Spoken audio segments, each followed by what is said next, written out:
Cycle గుర్తుకు ఓటేద్దాం, అయ్యన్నను గెలిపిద్దాం.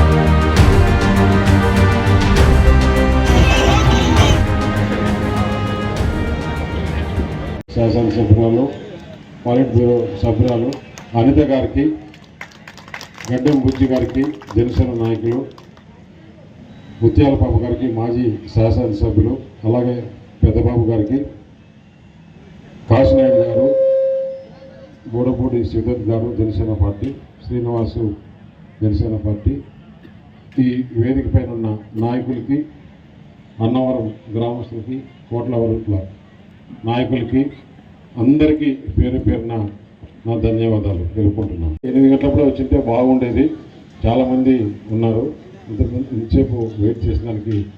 మనకు ఎలక్షన్స్లో ఇంకా 20 రోజులే మనకు వర్కింగ్ డేస్ ఉన్నాయి.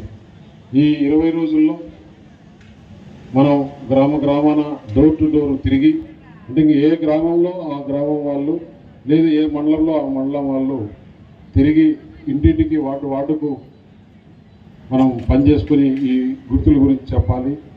చంద్రబాబు నాయుడు ఏదైతే 6 గ్యారంటీలు చెప్పాడో, అలాగే ఇప్పుడు బీజేపీ కూడా పేదవారికి అందరికీ ఇళ్ళు కట్టించేదానికి, యువతకు ఉపాధి కల్పించేదానికి ఈ స్కీములని చెప్పినారు. దాదాపు 10 స్కీములు, మంచి స్కీములు ఉన్నాయి.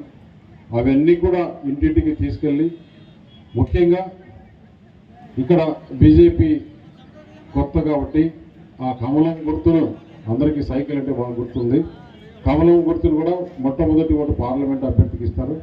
ఆ ఓటుని ప్రతి ఒక్కరి కళ్ళల్లో, ఒక కంటిలో కమలం గుర్తు, ఇంకో కంటిలో సైకిల్ గుర్తును ప్రతి ఒక్కరూ ఇంటింటికి తీసుకోవాల్సిందిగా కోరుతూ, ఏమాత్రం అనుమానం లేదు, ఈ కూటమి ఆంధ్రప్రదేశ్లో గవర్నమెంట్ ఫామ్ చేస్తుంది. చంద్రబాబు నాయుడు గారు ముఖ్యమంత్రి అవుతారు. పవన్ కళ్యాణ్ గారి ఆదరణలో ఈ కూటమి ప్రభుత్వం ఏర్పాటవుతుంది. డబుల్ ఇంజిన్ సర్కార్ అంటే కేంద్రంలో నరేంద్ర మోడీ గారు, రాష్ట్రంలో చంద్రబాబు నాయుడు గారు పోషిస్తుంది. పవన్ కళ్యాణ్ గారికి ముఖ్యంగా ధన్యవాదాలు తెలపాలి. ఎందుకంటే ఆయన గత 2-3 సంవత్సరాలుగా చెప్తున్నాడు, నేను వ్యతిరేక ఓటు చీలనివని. ఆయన మాట నిలబెట్టుకున్నారు. ఈ కూటమిలో ముఖ్య పాత్ర పవన్ కళ్యాణ్ గారు పోషించారు కాబట్టి ఆయనకు మొట్టమొదటిగా ధన్యవాదాలు తెలుపుకుంటూ, ఈ విజయంలో ఆయన పాత్రే ఎక్కువ ఉంటుందని చెప్పి కూడా తెలియజేస్తున్నా. అలాగే ఈ ప్రాంతంలో చాలా సమస్యలు ఉన్నాయి. పాయకరావుపేటలో అయితే మంచి ఇండస్ట్రీస్, పరిశ్రమలు వచ్చేదానికి వాతావరణం ఉంది. ఈ ప్రభుత్వానికి ముందు చూపు లేక, వారు చేసే ఈ రాక్షస పాలన వల్ల ఎవరైనా పరిశ్రమలు స్థాపించాలంటే వారికి భయపడి ఈ ప్రాంతానికి రాలేకపోతున్నారు. ఇప్పుడు ప్రతి గ్రామంలో కూడా ఈ 6 గ్యారెంటీలు ముఖ్యంగా మళ్ళీ ప్రతి ఒక్క ఇంటికి రేపు గవర్నమెంట్ మారిన తర్వాత ఈ పెన్షన్ 4,000 రూపాయలు చేస్తున్నారు. ఈ 3 నెలల బ్యాలెన్స్ కూడా డిఫరెన్స్ అమౌంట్ కడతారు. గ్యాస్ సిలిండర్లు ఇస్తారు. ఎంతమందికి అయితే పిల్లలు ఉంటే చదువుకుంటుంటే అంతమందికి అమ్మఒడి ఇస్తారు. అలాగే కేంద్ర ప్రభుత్వం నరేంద్ర మోడీ గారు వస్తే ఈ ప్రాంతం డెవలప్ చేసేదానికి చాలా బాగుంటుంది. ముఖ్యంగా నేను చెప్పేది ఏంటంటే, పాయకరావుపేట నుంచి ఇక్కడ నర్సీపట్నం టు మన మాడుగుల, అలాగే చోడవరం నుంచి కొత్త వలసకు కొత్త రైల్వే లైను, హైవే కూడా తీసుకొని వచ్చేదానికి ప్రయత్నం చేస్తాము. ఇక్కడ ఈ ప్రాంతంలో చాలా వరకు ఈ నీటిపారుదల ప్రాజెక్టులు ఆగిపోయినాయి. ఈ ఉత్తరాంధ్ర సుజల స్రవంతి వస్తే ఈ ప్రాంతం అంతా సస్యశ్యామలం అవుతుంది.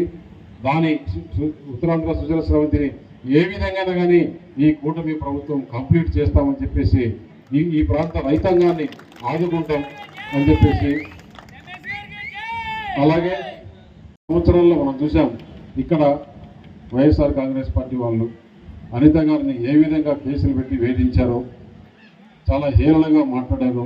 మన ఈ పాయకరావుపేటలో ఉండే కాన్స్టిట్యూన్సీలో తెలుగుదేశం నాయకులు కానీ, జనసేన నాయకులు కానీ, బీజేపీ నాయకులు కానీ ఏ విధంగా వేధించారో, రైతులను కూడా ఇబ్బంది పెట్టారో, ఇవన్నీ కూడా రేపు ఎలక్షన్స్ అయిన తర్వాత జూన్ 4వ తారీఖు వారికి అందరికీ దబడే ఏమాత్రం అనుమానం లేదు.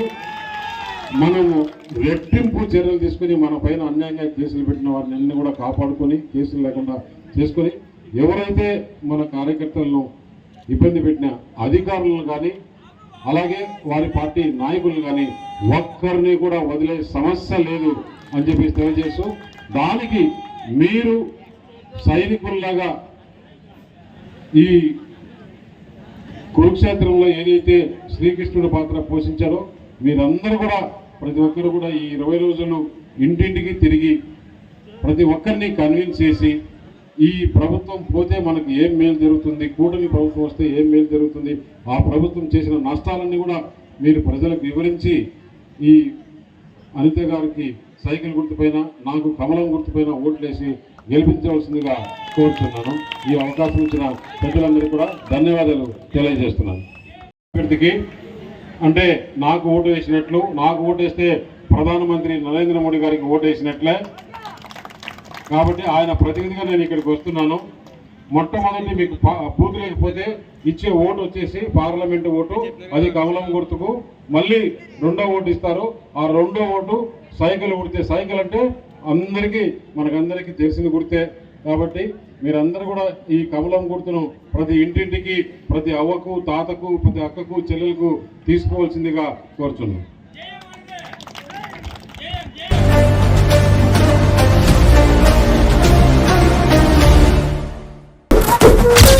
సైకిల్ గుర్తుకు ఓటేద్దాం, అయ్యన్నను గెలిపిద్దాం.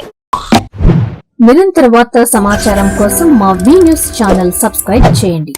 నోటిఫికేషన్ కొరకు బెల్ ఐకాన్ని యాక్టివేట్ చేయండి.